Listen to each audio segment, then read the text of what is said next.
What in the heck did I just buy? It looks so cute in the ad, but this thing is ginormous and heavy as heck too. Let's figure out what to do with it.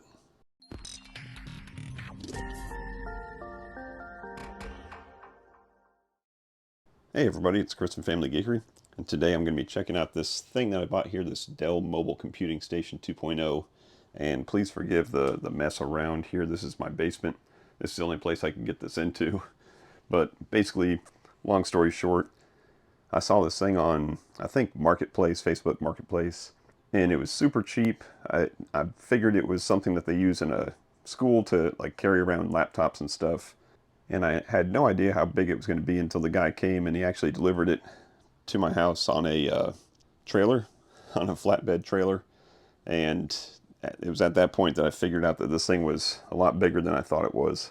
But anyways, why did I get it? I'm not really sure. I just figured it was a neat thing, and I wanted to check it out. If nothing else, it looks like a pretty decent cart. Maybe I could make it into some kind of a workbench of some sort.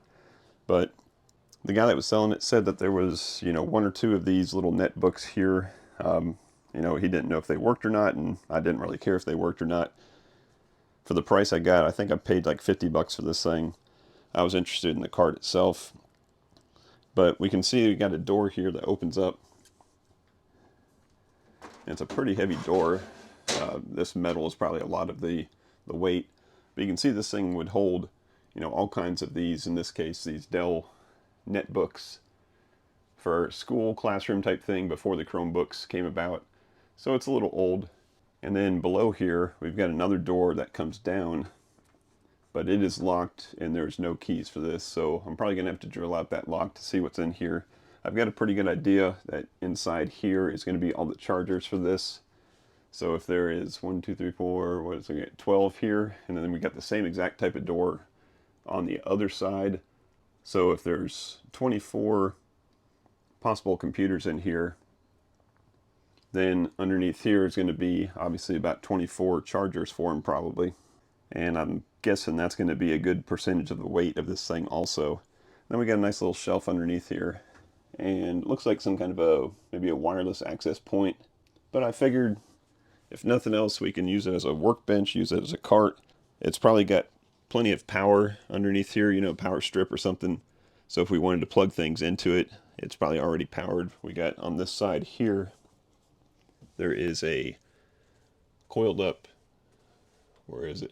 Here it is, coiled up cord that powers this thing. It's a little dirty. And we got some fans over again on this side here. So I'm sure if we got 24 computers in here all charging up, it can get pretty toasty. But there is 2 netbooks in here, so we may even play around with those also. But the first thing I want to do is get these bottom doors open, which means I'm going to have to at least get through one of these locks here, and then from the inside I'm hoping I can unscrew the other one. But let me go grab a drill, see if I can get this thing taken care of. Alright, so I worked up a little bit of a sweat, but I was successful. Went ahead and got the cylinders out of both sides. On the first side I drilled it out and was able to kind of stick a flathead screwdriver in there and kind of wiggle it around enough until the hook came all the way up here. And that was this guy here that was hooked underneath. Got it to come all the way up, and I was able to open the door. Unfortunately, you can't reach all the way through and just back out the nut on the back of it. So I did have to do the same thing on the other side, but as it turns out, this thing is flimsier than the rest of the machine is. So I tried starting the same thing, but really I was just able to kind of pull down enough on this, and it was able to bend this away. So just a little bit of brute force is what won on that second battle there. So as expected, once we get this thing opened up, we got all these power supplies here. And these are 90-watt Dell power supplies. I was thinking they'd be less, but as it turns out, those older netbooks are nowhere near as efficient as today's laptops are. So they do take either a 60 or a 90-watt laptop brick. So there are 12 of them on this side. There's another 10 on the other side. So what is that? 22 power bricks in here. And once we look inside here, there's more than just a simple power strip powering everything up. So first thing we see here is this Dell, and what is it? It's a Dell Power Connect 3524, which I looked that up. It's just a simple 24 port 10/100 megabit switch, so nothing special. If it was at least gigabit, then it'd be something worth keeping. But I'm guessing that access point would connect into here, and then this, if we look back up into these slots here, you can see there is a Ethernet jack there that gets plugged in along with the power port down there, which is way out of focus, sorry about that. So while these things are racked up into their little home here, it looks like they can get their updates or, you know, any kind of security patches, that kind of stuff. So we can take this thing out, just a couple rack mount screws, get this thing out of the way. I can remove all these power bricks here because we're not going to need those. But this guy down here, I'm going to have to look up and see what it's doing. I think it's some kind of power circuit that is only going to charge up maybe some of these at a time.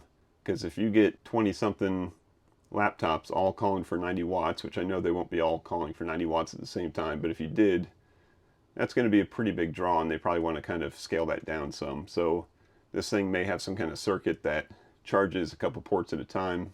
But once I get some of these wires out of the way, maybe we can figure that out.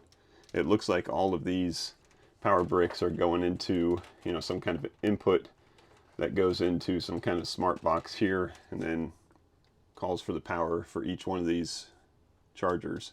So let me get this switch out of the way. We'll tuck that Cat 5 up out of the way. And I also want to go ahead and drop this access point out and see what it looks like. And once I get some of the stuff cleaned up, I'll come back and show you what I found. Alright, so let me catch you up with what I've been doing here so far, just in case anybody watching this is actually taking apart one of these things. Maybe this will help. And before I go any further, let me just explain, if I thought that someone had a use for this thing, that this still had some purpose in life, I wouldn't be tearing it all apart. But I don't think there's anybody that needs a 24 port netbook charging station, so that's why I'm okay with tearing everything apart. So I got the switch out here. So this is that 24 port switch, and that came right out of this little probably 19-inch rack mount here, which when everything's said and done, if I do take this thing completely apart, this will be a good little 1U mounting point for like a PDU or some kind of a surge protector, you know, multi-port surge protector. So that's going to be pretty cool. I also took out the access point that was down here. There's just a little cage that's hinged. One little screw was holding that from the inside, so I hinged that down, and here it is. It's a Cisco, just a wireless in access point. So again, nothing that's really worth anything, but kind of neat that this thing was probably picking up Wi-Fi from the school, and then it was sending it out the Ethernet port into that switch, and then that was being delivered to all the netbooks. And then I'll show you what else I got done here.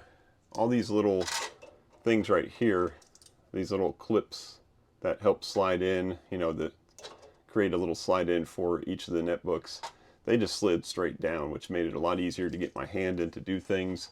And as you can see, I've got something missing here, and that's right up here. So this is one of those cages, and on the back side we've got all the Ethernet jacks screwed in on here, and then all the power ports screwed in on here. So if we look at the back side right here, you can see the opposite end of that. Now holding these things in is 2 screws on the bottom. So 2 screws right here, and then there's 2 screws right here, and there's actually 2 more screws on the opposite side that are coming in about right there. So they're sandwiching together. So if we look on the back side of this one, there was 2 screws here that were going through the plate that I removed into the back of this. And then there's 2 screws here. I guess, yeah, there's up here, these 2. And then there's 2 screws coming through here attached to the plate that I removed that you can't see. And I discovered that by pulling on it really hard, and it didn't go anywhere, so I figured there was something that was sticking it from the other side. So I went in, took the screws out the other side, and this thing slid right out. So I wanted to do that so I can get all these cables here, which are all the Ethernet cables, all these little patch cables here. I want to get them all out of the way as I'm working on these. Now I've taken out a couple of these power supplies so far, and it's just simply one end, of course, goes into the AC jack, and the other end goes into one of these guys, which this end is going up into the back of that plastic plate that I just removed, and then this end is, of course, the part of the charger itself. And it's neat, it's got a little retaining clip here that you just separate, and then you can unplug this from here, and then this part will go away with the plastic, and this part will go away when you take, whichever brick it goes to out. So it's neat that none of these chargers are altered in any way. They're just still stock, and they're just ready to come out. And since Dell uses the same diameter charging thing for a lot of laptops, these will work for pretty much any Dell laptop that needs just, 90 watts or less, which isn't many, but they may have a use, later in life. So we'll put those aside and see if anything needs that. But in the meantime, what I think I'm going to do is I'm going to continue to take all these plates out here so that I can get all these wires out here. And then once I get all these guys out here, then it'll be a lot easier to see through here and see what this power thing is. I've taken a couple of the ports out as I've taken these chargers out, so we'll start to figure out what that is. Like I said, worst case scenario, we take that thing completely out. If it's not usable, we put in a little rack mounted power unit, and now I've got plenty of power in here. So let me keep working on this thing, and I'll be back when I'm done. Alright, so I've made some progress in cleaning this thing up. You can see I've taken all three of these, I'll call them trays, on each side, and that's what they look like on the back side. You got the power cable and the Ethernet cable coming through the back side of each one of them. And I wanted to get these off so I can get all the cables kind of out of here and kind of clean it up so you can see what's happening inside there. And incidentally, I took off one of these just to see, how well it was made. And basically it just mounts on there, and the computer just mates right up to it, and all of the little keeper tabs are broken off. I don't know if that was by design or if it just happened over use. I'm sure that's by design, because you wouldn't be able to reach in there and release those. So it's pretty nice Cat 6 cable, but completely useless in this form. So we got all those out of there, so all the top here is free all the way across. I looked at what it would take to get this out, because this is metal and it's very sharp, and I've been scraping my arms up pretty good on it. But if you take this out, then these cross braces, let's see, right here, would have to come out. And that's not actually cross braces. Those are the sleds or the slides for the drawers that come down for these doors that close. So if I wanted to take this out, I'd have to take those doors off, and I don't think that's worth it. I'll just maybe put some rubber heat shrink on it, or just keep my hands away from it, one of the two.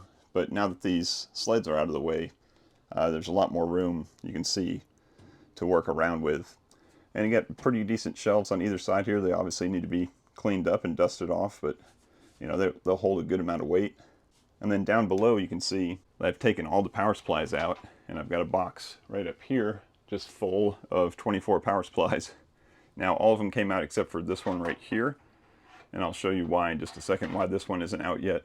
But once we got all these out on both sides, then you can see we've got this control box in here, and we're going to take a closer look at that when I turn this thing around in just a second. Now on these bottom doors here, we've got all these little trays that the bottom half of the laptop would have sat in. And as far as I can tell, the only thing holding them in is if we look at the other side here, across the other side, that little silver bar that you see in the middle there, I think that goes all the way through all of this plastic and just holds them in there. And that little bar, which you can't see on this one because it's like right in this little crack here, I think if we take this screw off right here on both sides, and that would let us drop this bottom door down a little bit more, get to the side where that pin is, I think it's just screwed in there, and take that pin out, or that long rod, I think all of these will probably come out. And there's no use for them here. It's just plastic and it's got sharp edges too. So I think if I can get that out, I will get that, and then we'll just have a door that closes without near as much, plastic rattle going on. So I'm going to check that out next. But first, what I want to do is I want to turn this thing around so we can look in the other side so you can see what this control board charging mechanism thingy does in here. All right, so now I'm on the opposite side here, and now you can get a closer look at that metal rod straight there that I think I can get at. Again, if I just take these out, lower it down, take it out, and then I can bring it back up and put this on. I have access to the back of this. This is not the outside. There is a couple of inches here that I can get to the back side of that. I think there's just a nut on there I can get to. So let's look at this control box here. And you can see that this thing is definitely made for this device. So let me zoom in. So now you can see that these 4 outlets right here are clearly marked. This one is for the switch and it has a maximum current on it. This one is for your Wi-Fi device. This one says don't use or not for customer use. And then this one is for that last power supply that's still plugged in. So that last Dell power supply that's still plugged in. Now this is just the AC side. So it goes through that brick and then it comes back out the DC side, which is right here. And if I can get that angle just right, now you can see where this plugs in. So this plugs into this control board. I know that's out of focus, sorry about that. So it must use this to tell this thing that there is laptops plugged in, probably. That's what I'm guessing. And then we've got 2 little outputs here which lead up to the fans. So it must be a temperature circuit that leads up into here. And then we've got a coax, or a Cat 5, Cat 6 type cable, which I think goes up to the top, and there's like a power indicator. I think that's all that's for. I don't think it's anything to do with networking. So all of our laptop chargers were plugged into these guys. And it says clearly right here, 12 amps max. Now if you plugged in 24 laptops to this and told them all to charge at the same time, that would be more than 12 amps. So I'm guessing this device does kind of load manage, or, turn some on, turn some off, or limits it somehow. So that's what that thing is for. And we don't need to keep that in there. It's just held in by a couple screws right down like there. Let me see if I can get my finger in the picture, right there. So I can get to these from the underneath side pretty easily. Take out, I don't know, probably 8 screws or so, and this whole thing will just come right out. So if I take that out, I can keep this guy here, which is just a standard IEC plug. I can plug this into maybe like a rack-mounted power strip that we can put right back onto this these rack mount ears that were left there from that switch. So we can get rid of all this. If we can get rid of the plastic, get rid of this, then we can just have a cart at this point that has power in it and a long extension cord on the left side. And I think there is also, we don't need it, but there is this little Cat 6 cable here which goes to the outside also, which is coiled up. So they must have been able to plug that in to maybe a switch or something somewhere when they're not using this thing at night. Plug it in, let the thing get all the updates. Now speaking of updates, I've got a computer right here, which is one of the laptops that was in there, and it's been booting up, and it's just going through this, applying updates, and then it will reboot, and it's doing the same thing every time. And I think it's probably looking for some kind of server that the school owned that is not there. So that's an easy fix. I can just take the hard drive out, wipe it, and load some kind of Windows on there. So I'll play with that. So far I know at least one of the 2 computers works. I think the second one had a cracked screen, but we'll take a look at that also. So let me see if I can get all this extra plastic out of here. And then while we're still doing that, I'm still trying to figure out what the good use case for this thing is in the long run. Alright, so I got some good news and some bad news. The good news is that this little hole in the side here that was attached to this guy is actually got it's threaded, so there's no little nut to lose on the back side of it. The bad news is, if we look at this thing as it goes up and down, someone's watching this video and knows more about geometry than me.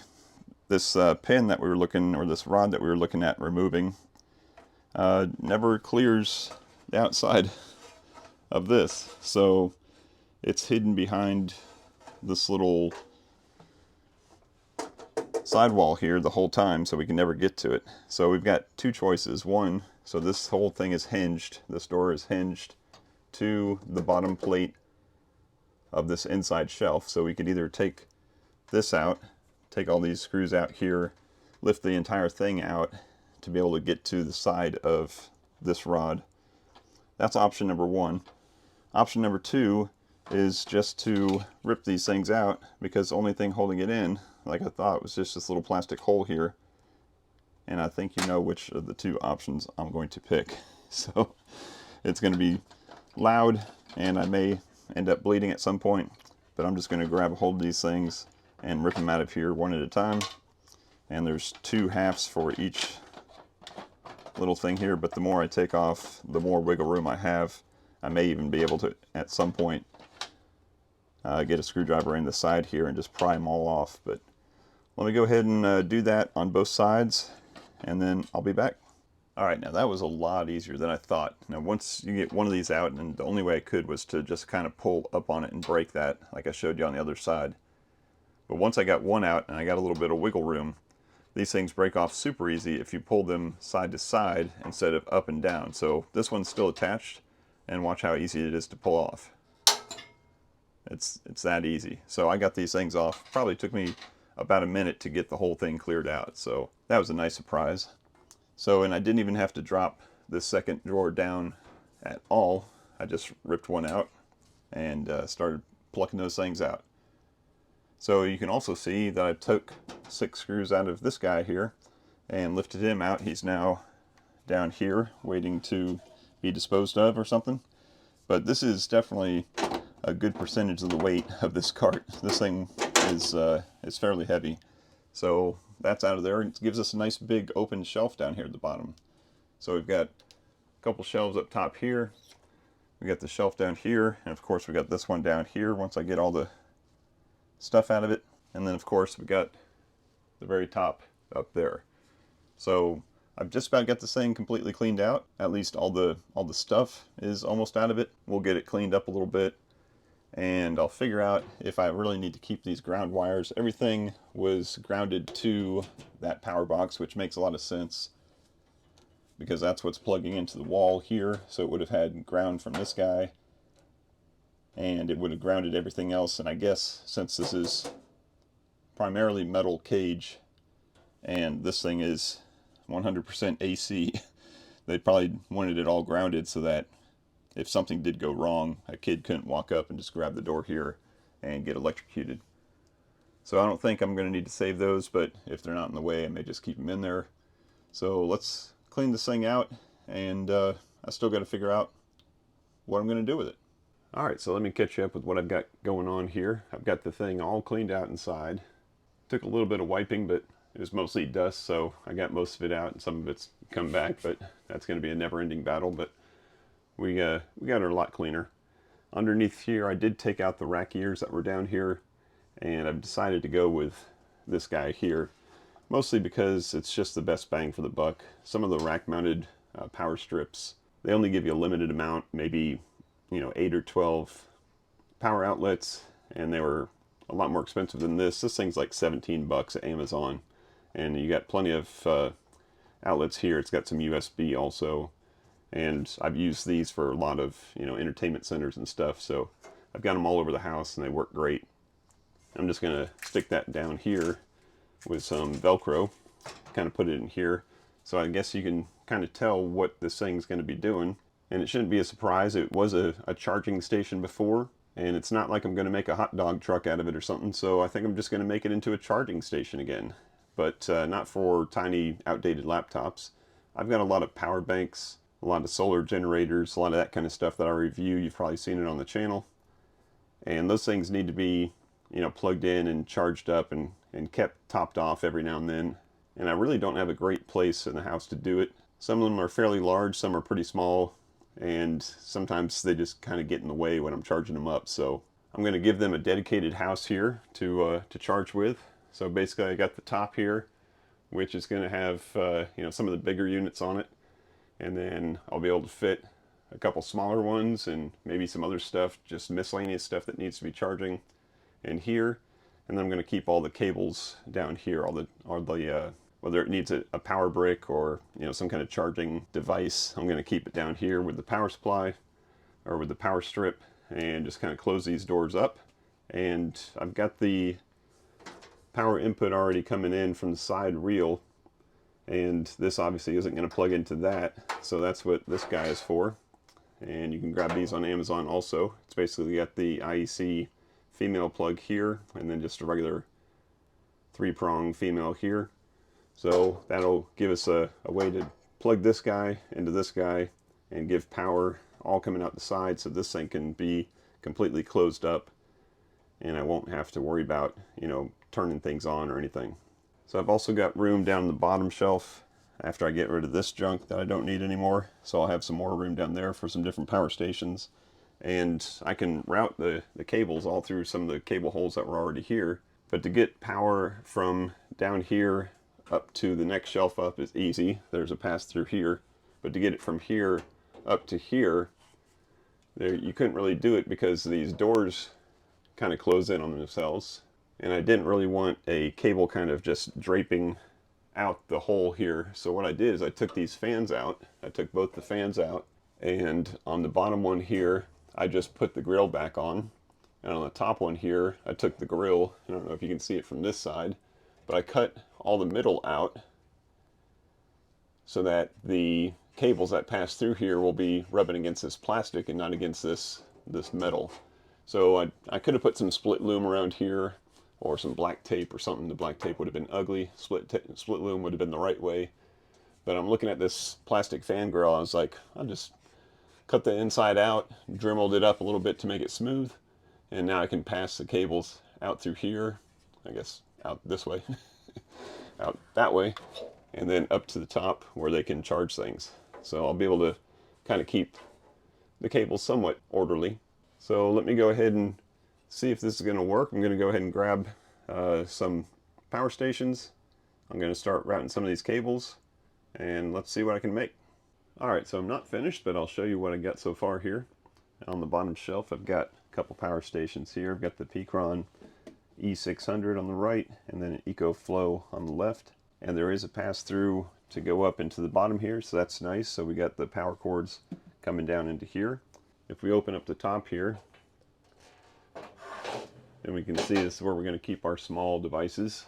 So I've got my little Jackery over here, and I've got a 100 watt U-green power supply here. So I've got USB-C out, that would be 100 watts to charge up any kind of high power device. Like even this Jackery here will take 100 watts for charging, and then a laptop or something. Then I've got, of course, some little USB cables coming up to keep my retro handhelds charged up. So I'm gonna have to come up with a way to kind of stack these in here or set them up, get them on little stands or something, so I can keep several of them charged, so that anytime I get the urge to play, I just grab one and go. And I still got the other side of the shelf there. I got a couple more things to bring in here to charge up, but something like a Steam Deck or something like that would charge off of this guy also. And then I can still bring more power up from inside here. So let's go ahead and take a look inside here, and nothing has been cable managed or cleaned up yet, but got the power strip in there. I've got the power brick for the Picron sitting right here, and then the cable feeds down. I've got a lot of these 3-prong cables that are going up through that little side grommet hole that I was talking about, the fan hole that goes up to the top. We'll look at that in just a second. Nice little place to keep some of the extra cables, like the solar charging cables that you don't use every day, just to keep them from getting lost somewhere. And you can see I've got these little white doodads here, and what those are is these Govee, again, that light's too bright, these Govee smart plugs, and I got those plugged in there, and I got them in all labeled up in the app so that I know some of the higher power devices, like we'll see up at the top there in a second, I can put those in there so that I can turn them off remotely and kind of switch them easily without unplugging, plugging in cables into the back of them. I can just kill the power right here so that it's not going up. So some of them, that have really deep batteries may charge, at a very high rate. And I want to make sure that not all of them turn on at the same time, because like this EcoFlow here will pull 800 watts from the wall, and then some of the other ones will pull 400 watts. And before you know it, you're tripping breakers. So I wanted to have some kind of control of how many things charged at the same time. Very similar to what this silly thing down here that we pulled out of there, this guy, kind of controlled the charging of the laptops. I'm going to do that kind of manually, and it's not going to be too big of a deal, because most of these things, once they get charged up to 100% or 99%, you can just kill them and let them sit there for as long as you want, and then turn it on just to top it off before you go out on a trip or something. So let's go ahead and look at the top here real quick. So on the top, I got a couple more, some of the bigger ones that obviously won't fit anywhere else. I got this All Powers S2000, this Oops 1800, and then this little guy here, this Nod Selects, and they all charge off of either one of the 3-prong plugs, or in this case I've got the power supply sitting here.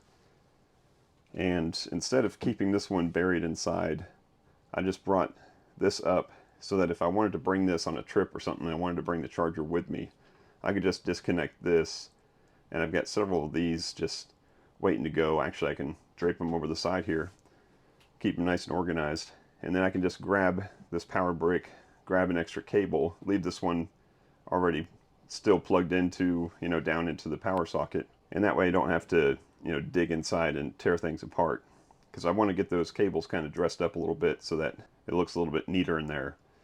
So having this will be fine. Some of these other ones, they just plug in straight 3-prong right into the back, which makes it nice and easy.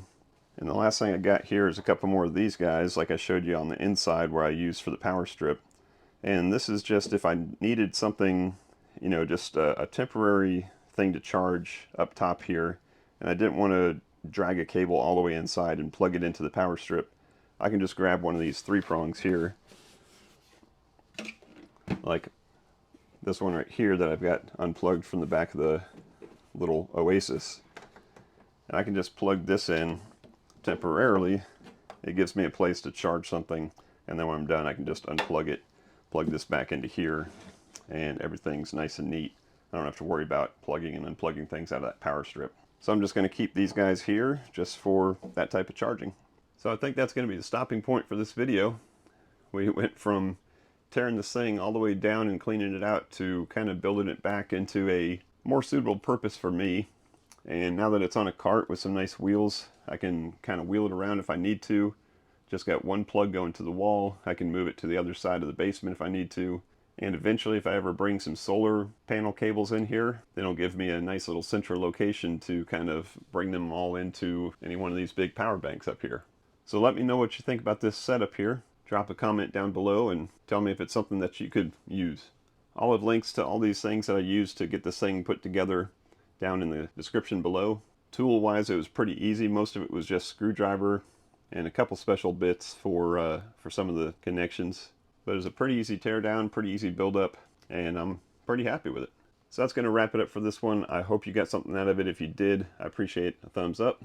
If you want to see more geeky stuff, or if you want to learn more about some of these products that I've got on these shelves, then go ahead and check out the rest of the channel. Let me know if you have any questions. Throw them down in the comments below. I'll be happy to answer anything I can. And I thank you as always for watching. And until next time, peace out and geek out.